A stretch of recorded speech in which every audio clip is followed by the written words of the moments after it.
Padre Santo, te damos gracias por esta oportunidad de abrir y estudiar tu palabra juntos, que nos des sabiduría, que podamos entender y aplicar tu palabra a nuestras vidas. Oramos en el nombre de Cristo.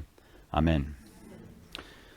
Bueno, seguimos con el gran panorama de la Biblia y hasta ahora hemos visto cosas lindas, ¿no? La creación, la provisión de Dios, el poder de Dios, pero hoy vamos a hablar del reino perdido. Entonces, con este nombre ya sabemos que algo mal va a pasar, ¿no? Entonces, la pregunta es, ¿dónde estamos ahora? Bueno, hablando del reino de Dios, el pueblo de Dios, en el lugar de Dios, bajo el gobierno y bendición de Dios. Esto es el patrón que hemos visto en este libro, en este estudio, ¿no? Bueno, tenemos en este momento, en nuestro estudio, el pueblo de Dios son Adán y Eva. Bueno, muy fácil de contar ahora. En el lugar de Dios es ¿dónde? El jardín. Y es lindo, todo perfecto, ¿no? Y el gobierno y bendición de Dios tienen la palabra de Dios, y en este caso no están hablando de la Biblia, están hablando de la misma palabra de Dios. El Dios mismo habla con Adán y Eva y tienen relaciones perfectas. No solamente con Dios, tienen una relación perfecta con Dios, pero también entre ellos, ¿no? Entre los seres humanos. Bueno, entonces ya vamos a llegar al reino perdido. Entonces vamos a leer en Génesis capítulo 3. Génesis capítulo 3, y vamos a leer el versículos 1 a 7 y hacer algunas reflexiones sobre lo que encontramos en este capítulo triste. Y es interesante, ya es el tercer estudio, capítulo de este libro, digamos, y todavía estamos en Génesis. Muestra la importancia de estos primeros capítulos de la Biblia, ¿no? Bueno, Génesis capítulo 3, vamos a leer desde el versículo 1. Dice así: La serpiente era más astuta que cualquiera de los animales del campo que el Señor Dios había hecho. Y dijo a la mujer: ¿Con qué Dios les ha dicho, no comerán de ningún árbol del huerto? La mujer respondió a la serpiente: Del fruto de los árboles del huerto podemos comer, pero del fruto del árbol que está en el medio del huerto, Dios ha dicho, no comerán de él ni lo tocarán para que no mueren. Y la serpiente dijo a la mujer: Ciertamente no morirán, pues Dios sabe que el día que de él comen, se les abrirán los ojos y ustedes serán como Dios, conociendo el bien y el mal. Cuando la mujer vio que el árbol era bueno para comer, y que era agradable a los ojos, y que el árbol era deseable para alcanzar sabiduría, tomó de su fruto y comió. También dio a su marido que estaba con ella, y él comió.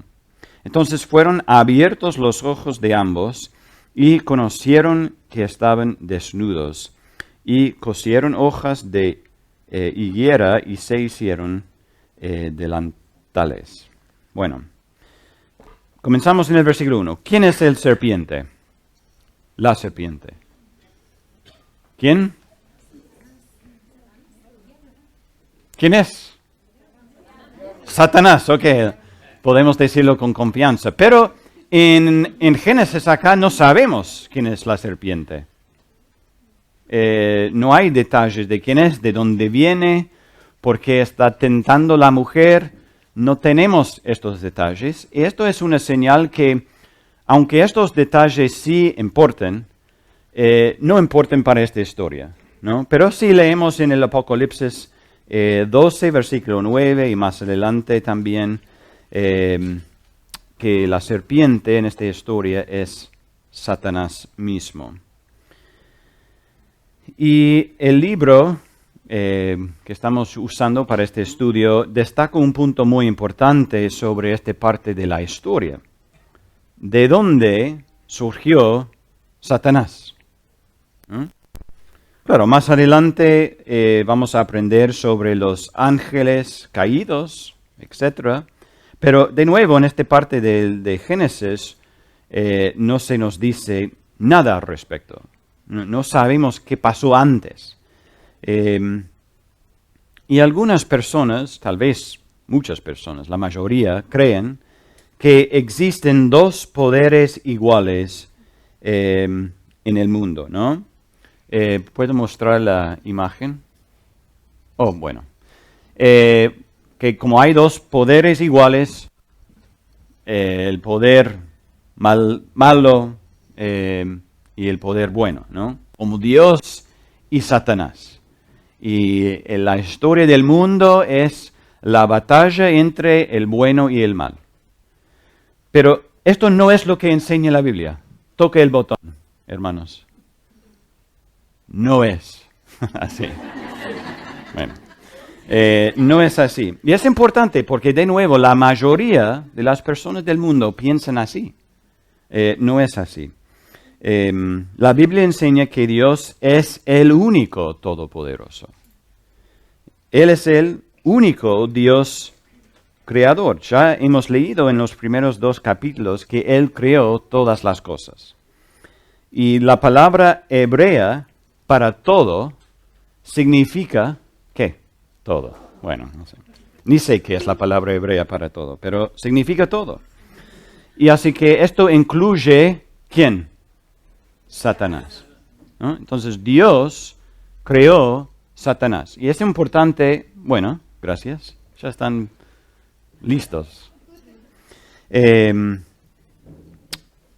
Recordar que Satanás es un ser creado, no es todopoderoso, no es el yin del yang de Dios. ¿Saben lo que es el yin y yang? Es la imagen que ya vimos. Entonces tenemos que siempre mantener la distinción creador y creado, ¿no? Hay un creador quien es Dios. Y todo lo demás, incluso Satanás, nosotros, la creación en sí, pertenecemos a otra cosa. Entonces tenemos que mantener esta distinción entre el creador y el creado. Y, de nuevo, Satanás pertenece al creado, ¿no? Bueno, él es un ser creado.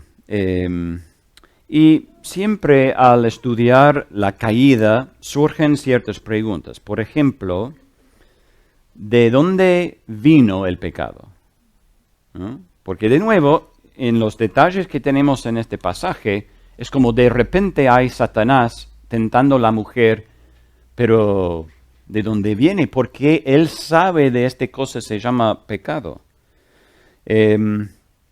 Si Dios creó un mundo bueno y perfecto, ¿cómo entró el pecado? Son preguntas importantes.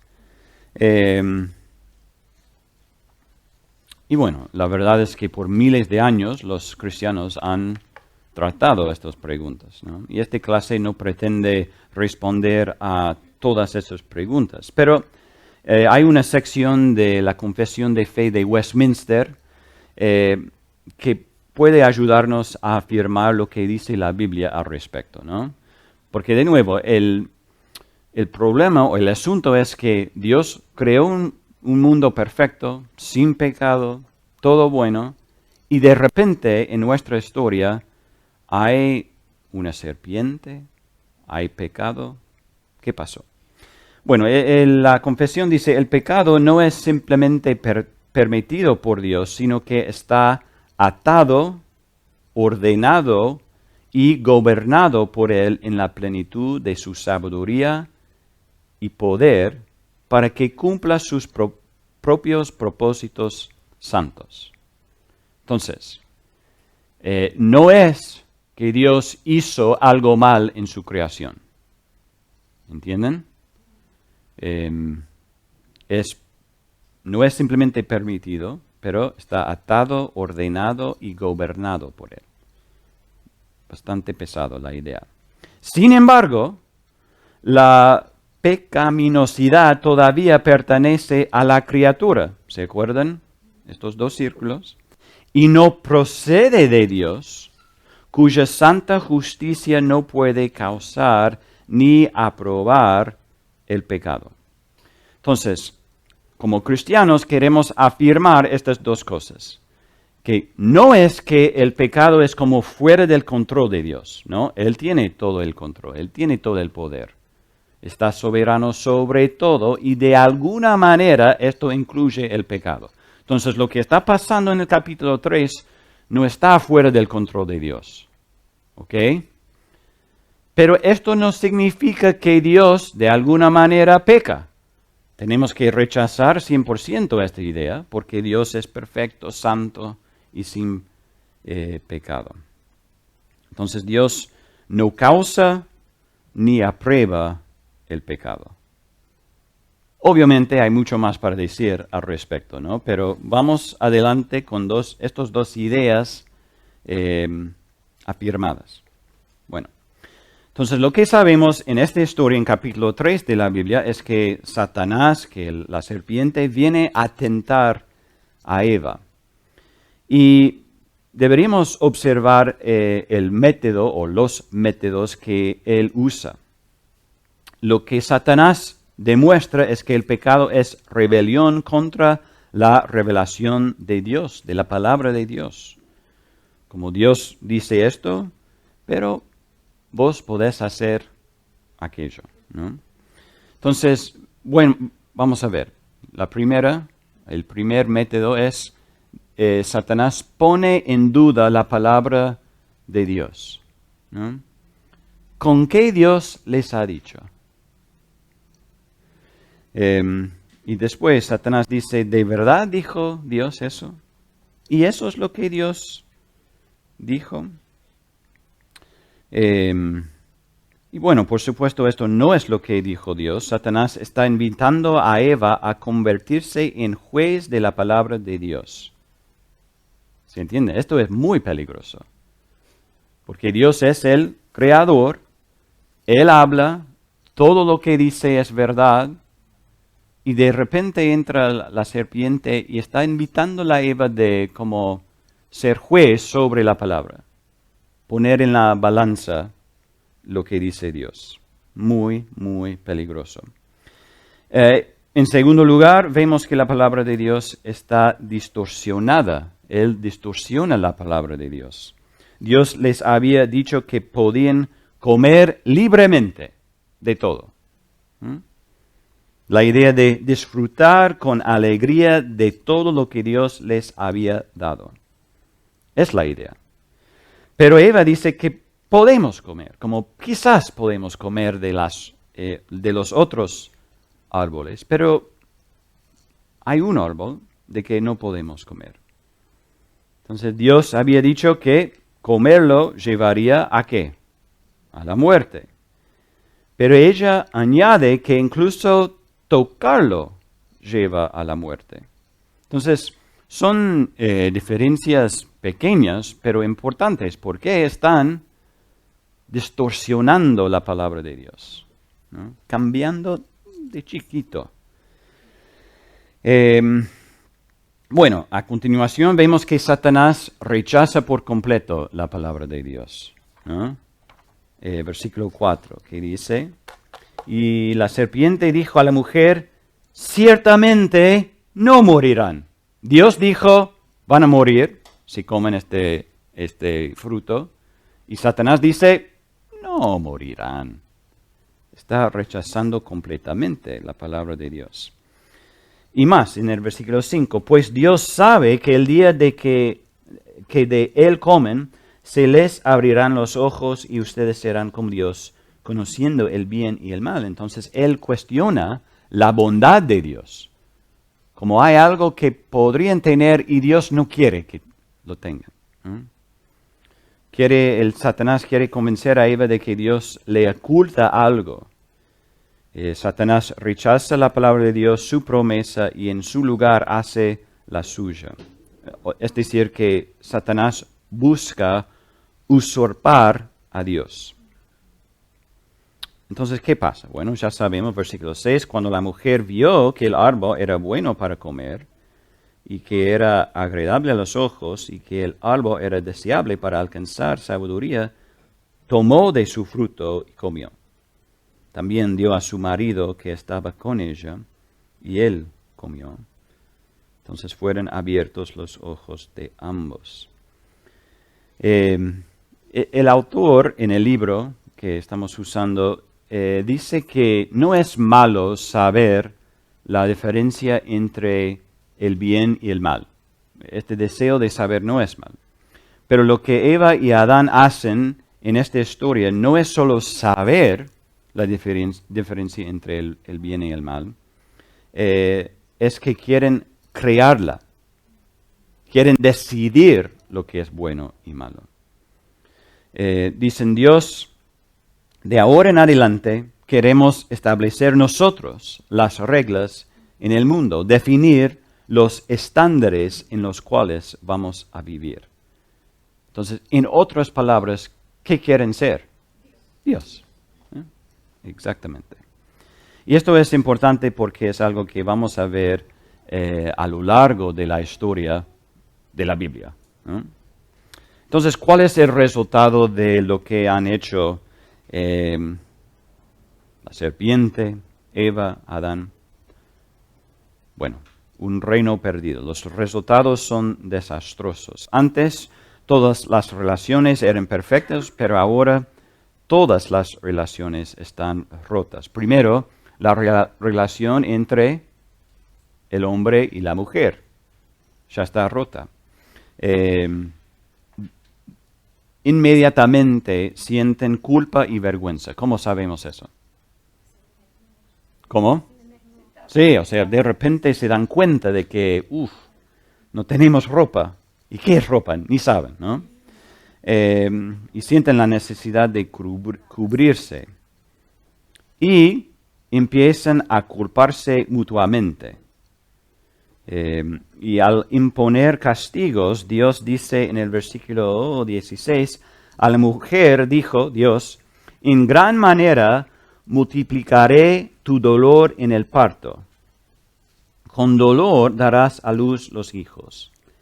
Y con todo, tu deseo será para tu marido, y él tendrá dominio sobre ti.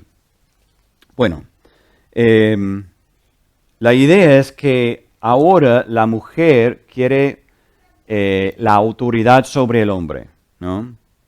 Ella quiere ser líder o cabeza del hombre. No estará dispuesta a someterse a su liderazgo. Y vamos a ver que él no va a querer liderar la casa, el matrimonio. El liderazgo amoroso del capítulo 2 ya no vemos más, ¿no? Resulta ser dominio sobre ella. Ya no es algo amoroso según el patrón de Dios, es algo de dominio, ¿no? Entonces, la relación entre el hombre y la mujer está rota. Pero también la relación entre el ser humano y la creación. Versículos 17 y 18. ¿Quién puede leer estos versículos en voz alta? Capítulo 3, 17 y 18. El hombre dijo, por cuanto obedeciste a la voz de la mujer, comiste del árbol de que te mandé diciendo, no comerás de él, maldita será la tierra por tu causa, con dolor comerás de ella todos los días de tu vida. Espinos y cardos te producirá y comerás plantas del campo. Bueno, gracias. Entonces, ahora la creación es amigo y enemigo. Sigue siendo amigo porque todavía tenemos que comer de la tierra, ¿no? Necesitamos la creación, pero también es enemigo. Requiere sudor y ardua labor. ¿En qué otras áreas vemos esta realidad? Que la relación entre el ser humano y la creación está rota. Hoy en día lo vemos, pero ¿en qué forma? ¿Ok? No podemos tener un león como mascota. No sé, tal vez, pero yo por lo menos no me matar para comer. Ok, bien. Sí, es necesario la muerte. Exactamente. Tormentas, huracanes, terremotos, creo que son parte de la caída. Inundaciones, algo que hemos visto en nuestro propio país, ¿no? Entonces, la relación entre la creación y nosotros rota. La relación entre el ser humano y Dios, y tal vez es la relación más importante. El ser humano se aparta de Dios en rebeldía y Él se aparta de ellos para juicio. ¿Dónde vemos eso? En el versículo 8 dice, y oyeron al Señor, Adán y Eva, Dios que se paseaba en el huerto al fresco del día. Entonces el hombre y su mujer se escondieron de la presencia del Señor Dios entre los árboles del huerto. Pero el Señor Dios llamó al hombre y le dijo, ¿dónde estás? Siempre me gusta esta pregunta porque Dios sabe. Pero dice, igual, ¿dónde estás? Y él respondió, te oí en el huerto, y tuve miedo porque estaba desnudo y me escondí. ¿Quién te ha hecho saber que estabas desnudo? Le preguntó Dios. ¿Has comido del árbol del cual yo te mandé que no comieras? Bueno, entonces vemos que Dios todavía los busca, pero ellos se esconden. ¿Por qué? Porque la relación está rota. Dios sigue buscando, en su gracia, hoy en día a los pecadores. Pero por naturaleza nos apartamos de Él. De Él. Entonces, es una relación quebrantada. Y vemos acá algo que debería ser muy obvio, que la serpiente, Satanás, es un mentiroso.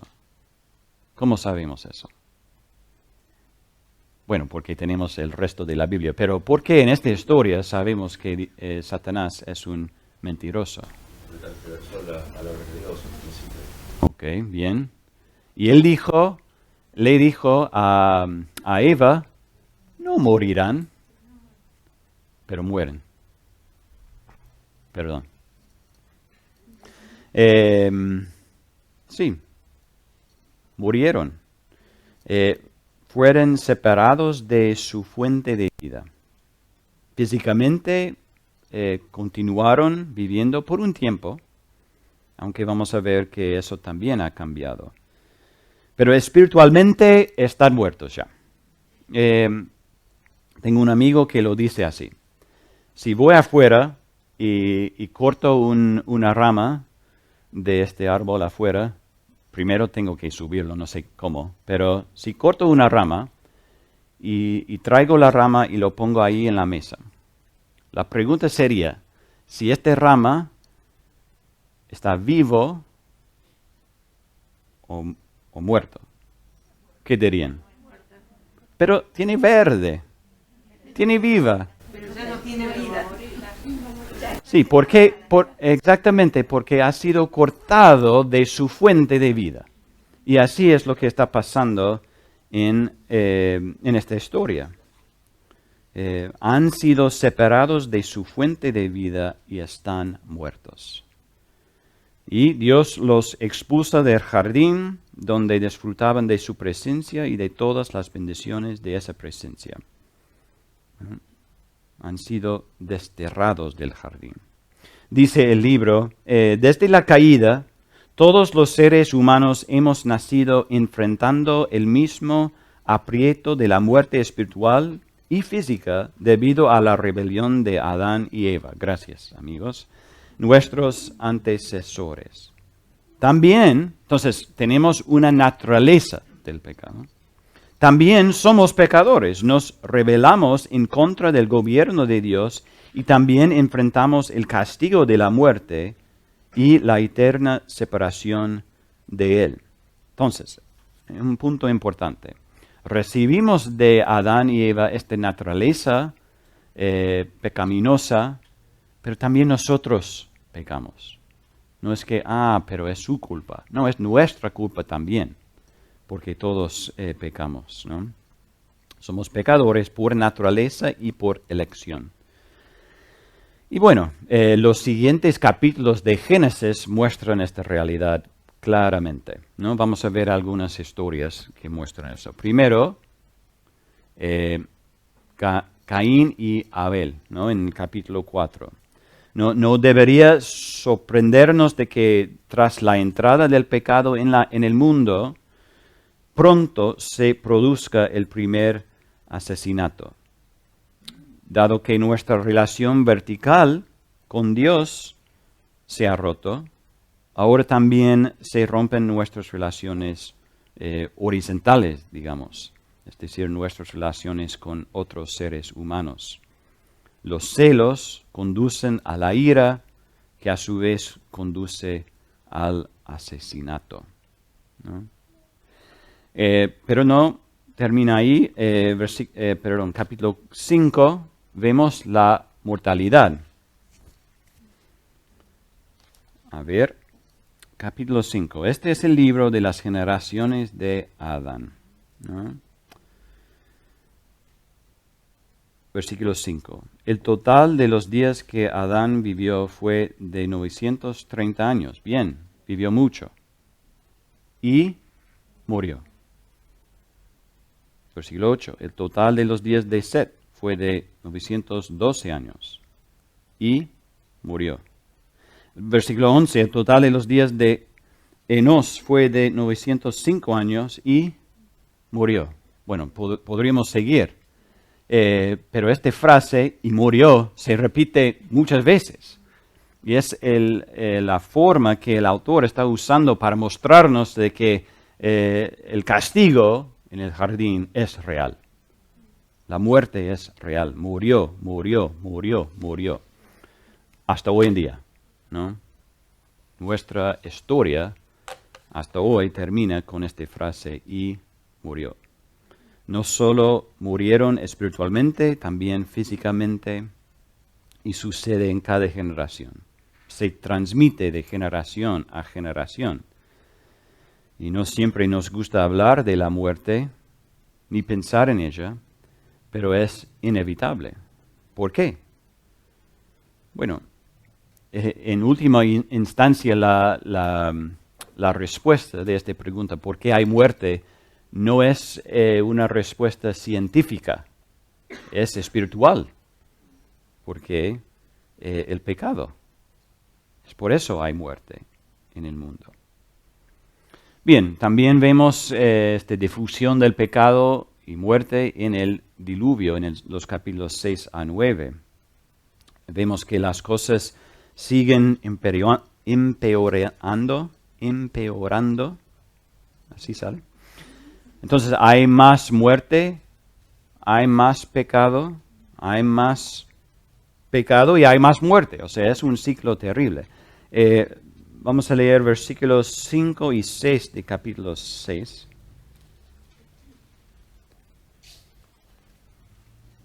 Bueno, versículo 5 en realidad. Capítulo 6, versículo 5. El Señor vio que era mucha la maldad de los hombres en la tierra. ¿Y saben qué? Si vamos atrás, una página, todo está perfecta, ¿no? Y ya en capítulo 6, ¿qué dice Dios?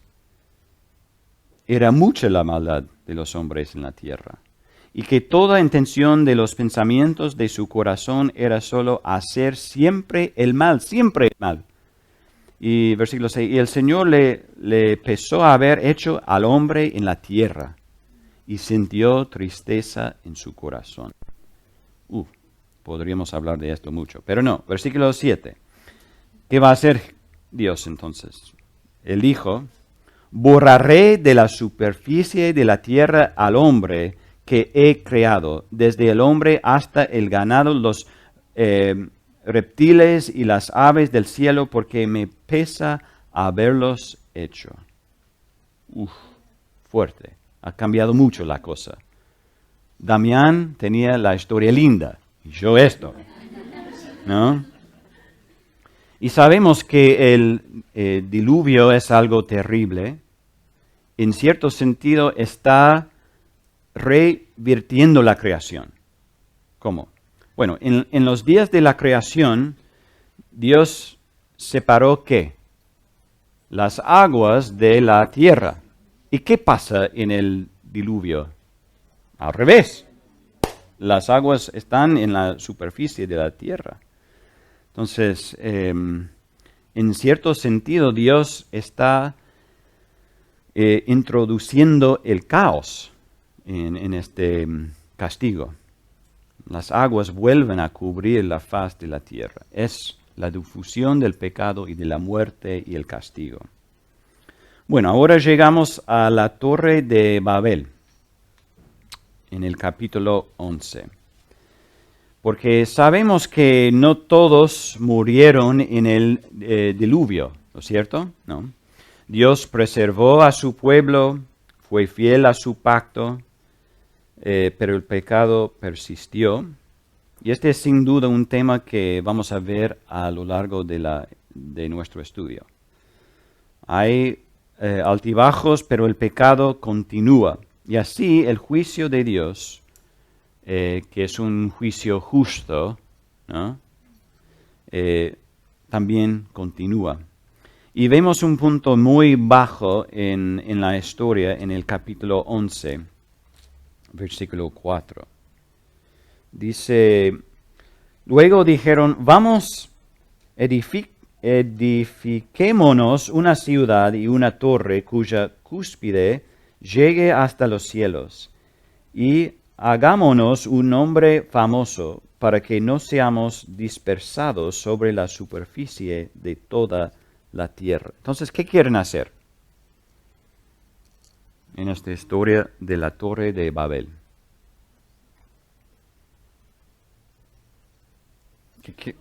¿Cómo? Exactamente.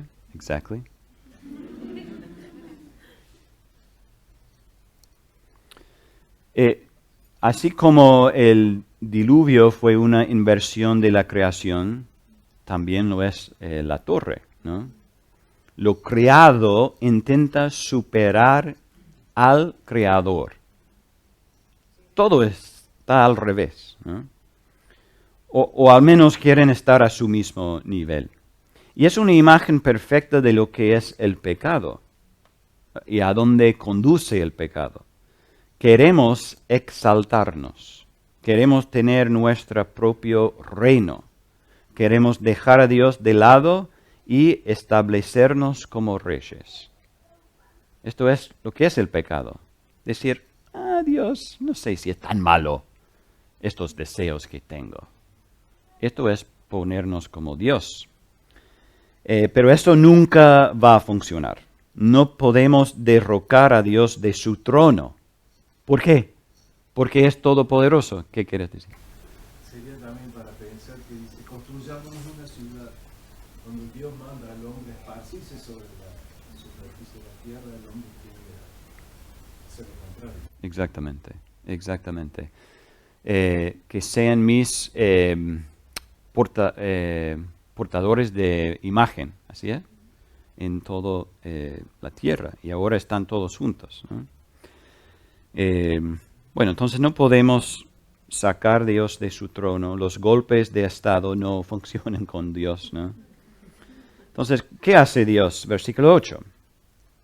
Así el Señor los dispersó desde allí sobre la superficie de toda la tierra y dejaron de edificar la ciudad. Versículo 9. Por eso la ciudad fue llamada Babel, porque allí el Señor confundió la lengua de toda la tierra y de allí el Señor los dispersó sobre la superficie de toda la tierra, ¿no? Por eso lucho con pronunciar estas palabras, ¿no? Entonces, una vez más, los seres humanos no solo están separados de Dios, sino también entre sí. Es un resultado del pecado. Bueno, ¿preguntas o dudas hasta este punto?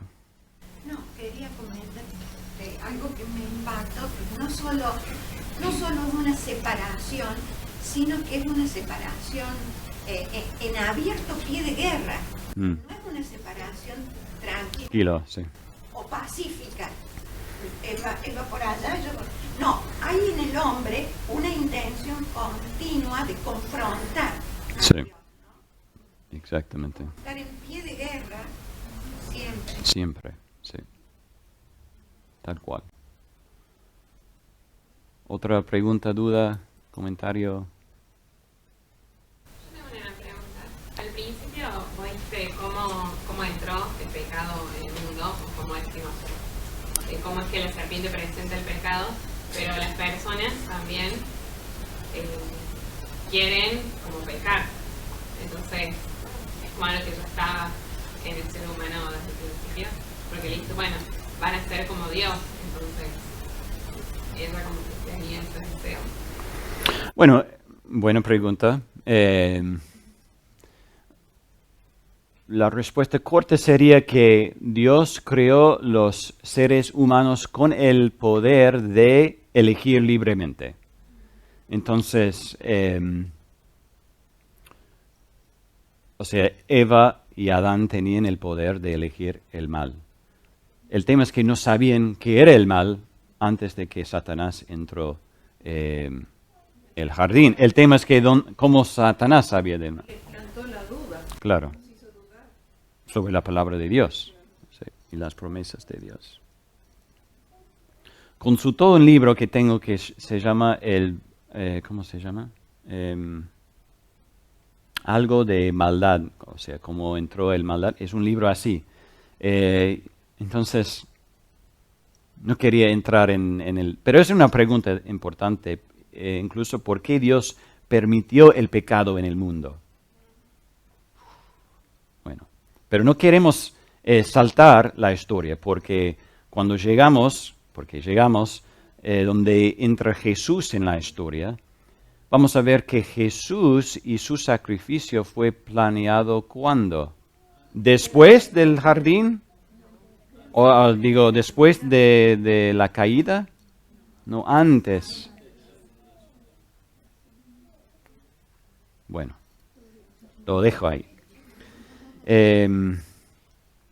Ok, ¿dónde estamos ahora entonces en esta gran historia? ¿No? Entonces, tenemos todo perfecto, una creación perfecta, relaciones perfectas, todo perfecto. Y entró el pecado y ahora todo está mal. Entonces, el pueblo de Dios en el lugar de Dios, bajo el gobierno y bendición de Dios. Bueno, ahora el pueblo de Dios, ¿quiénes son? Nadie. El lugar de Dios, tampoco. Somos expulsados de esta presencia. El gobierno y bendición de Dios, bueno, parece que no hay bendición. Hay, pero parece que no hay.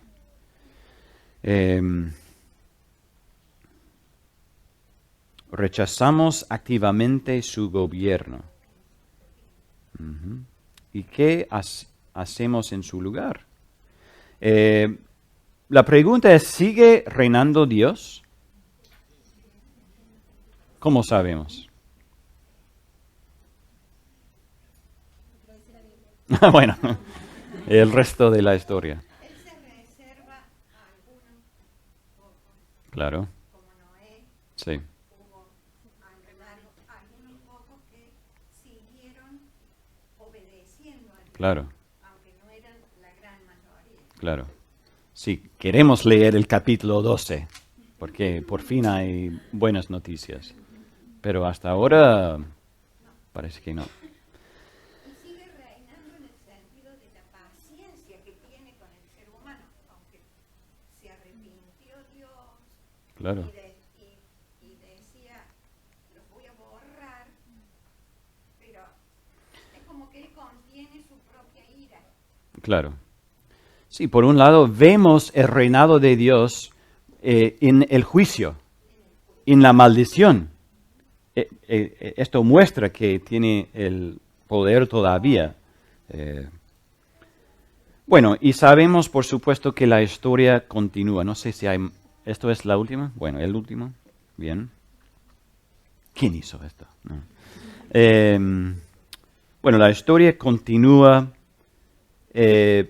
pero, hermanos, en cierto sentido, Dios hubiera sido justo en dejar las cosas así. Como capítulo 11 es todo lo que tenemos de la Biblia. Tiene razón.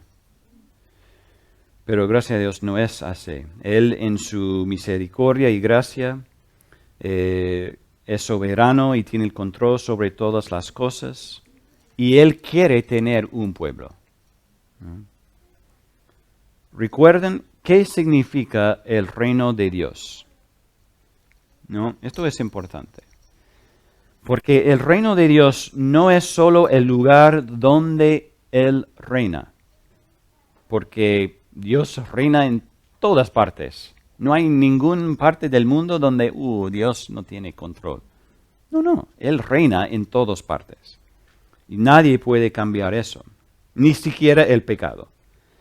Pero el reino de Dios significa el ámbito, el libro usa otra palabra, el esferio. ¿Cómo es? Eso. Donde es el ámbito, el lugar donde su reino es aceptado con alegría. ¿Sí? Porque Dios reina en todas partes, pero el reino de Dios es donde su reino es aceptado con gozo. Así que la historia no termina ahí, hay esperanza. Entonces terminamos con esta pregunta. ¿Qué señales de esperanza podemos ver en esta historia, en la caída?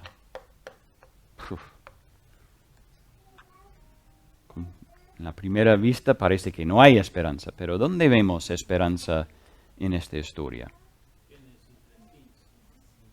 3:15. ¿Qué dice 3:15? Dios está dando castigo, maldición. Versículo 15, Dios dice, capítulo 3, ¿no? Pondré enemistad entre tú y la mujer, y entre tu simiente y su simiente. ¿A quién está hablando? Perdón. Dios en este momento. Pero ¿a quién? A Satanás o a la serpiente. Entonces pondré enemistad entre tú, Satanás, y la mujer, y entre tu simiente y su simiente. Él te herirá en la cabeza, y tú lo herirás en el talón. Entonces, hay una vista, hay una luz de esperanza ahí, de que Dios va a como castigar, borrar, poner a la muerte este enemigo que tenemos, de alguna forma, con un simiente de la mujer. Bueno, ya sabemos el resto de la historia, ¿no?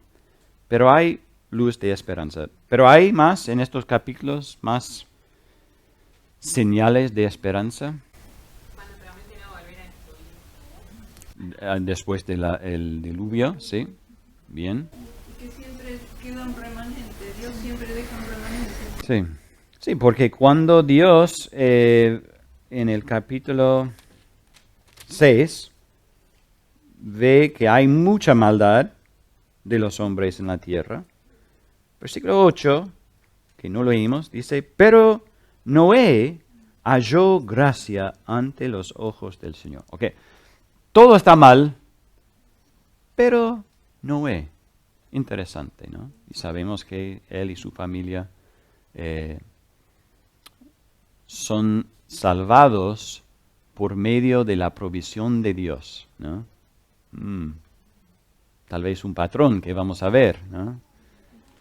¿Qué más? ¿Hay más esperanza que podemos ver? No hay mucha. Pero es una esperanza extraña lo que pasó con Abel, porque también agradó a Dios. Uh-huh. Sí.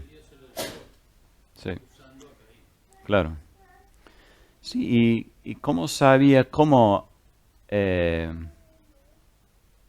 agradar a Dios. ¿Cómo sabía? Con sacrificio. Sí, pero ¿cómo sabía que con sacrificio? Tal vez, sí. Entonces,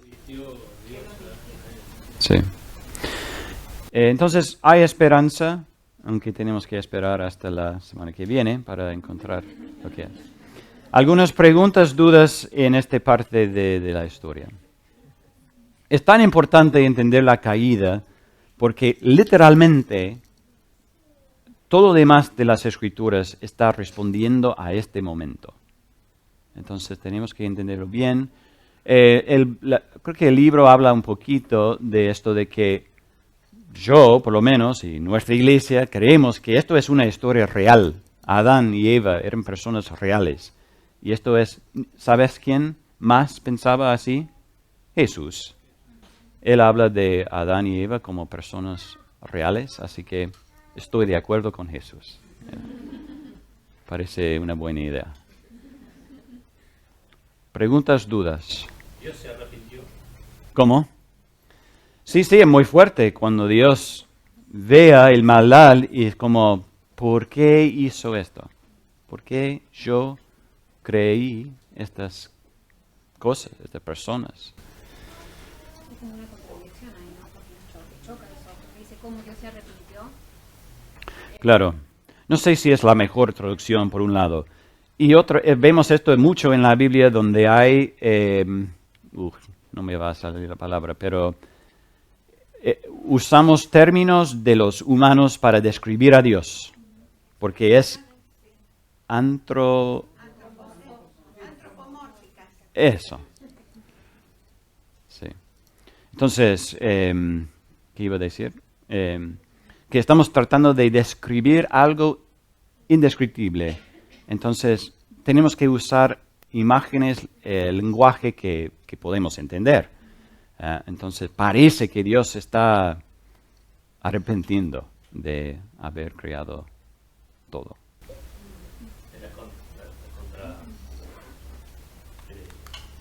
Parte de eso sería cuando aparece el arco iris y él dice nunca más Claro. va a volver. Sí. Sí.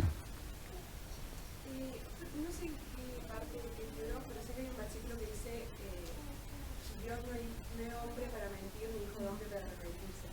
Y me llama la atención esa relación con el apellido. Sí, dice, y Dios arrepintió de haber creado. Claro. Sí. Sí, de nuevo, estamos tratando de describir lo que Dios está haciendo en este momento, porque no entendemos por qué Dios de repente quiere destruir todo. Lo que sí denota es la ira y el enojo de Dios de haber creado al hombre, o sea, de la maldad que había en él. Claro. ¿Qué es justificado? O sea, no es que Dios está mal en destruir todo. Es justo. Exactamente. Hoy podemos ver que en el plan completo, desde antes de la creación del mundo, era Jesús y la salvación. Claro. Exactamente.